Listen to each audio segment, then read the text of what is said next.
langga. Ito yung mga gutom sa, ano, langka.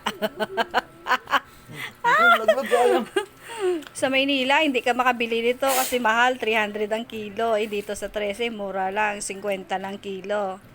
O, bumaba na to. Ayan pa isa. Yung isa nagtago doon, no, sa dulo. Ayaw niya pakita mukha niya. Ayan, no. Yan. Nagtatago. Legs na lang. Legs. Buhay makasisilaw. Yan. Ayan, ang isa. Grabe ba na to. Yung langka, guys, masarap to. Marami yung dala ng ano. Ayan pa. Yan pa yung isa. Nagtatago. Langka pa more.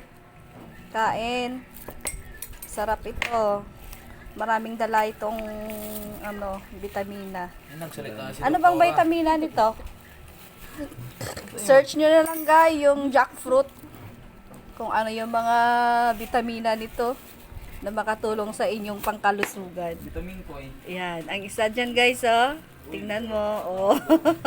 Banat boy. Sarap boy. Nagalit pa siya kasi kinuha yung kape. Yung kape niya pala nandun sa malayo. Banat. Sige. Yan pa isa. Mapagupit ako mo. Alip. Banat pa boy. Yan. Sige boy, kain ng mabuti. Mamadali ka. Sarap ng kain niya. Mabigat na kasi bitbitin guys, galing 13 papuntang Maynila eh. Gusto ko sana kasi yung pasalubungan. Sarap. Matamis pa. Galing itong Mendres. Sa Mendres pa nila kinukuha yung mga langka. Mendres pala. Sa Mendres na. Oo daw. Yan pag sa nanang ban. Saan?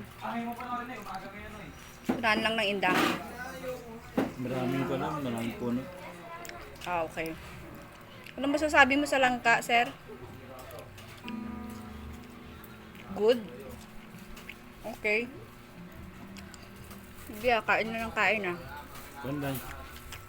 Sige, bye. Kainin nyo lang ng maganda. Riyain ang mabuti, no?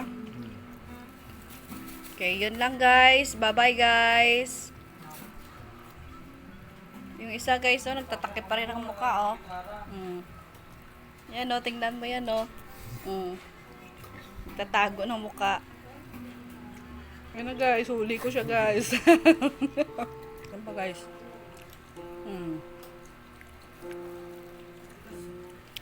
Alam nyo, walang nasasayang dito kasi yung yung buto, pwede mo siyang ilaga. Yan. Tapos ang ito, anong tawag dito? Ginagawa naming Sapal. yung mga sapal niya, ginagawa naming jam. Ano lang guys, asuka lang, tsaka ito ang sarap na. Sarap palaman sa tinapay. Okay. Yun lang guys, bye bye mga langga.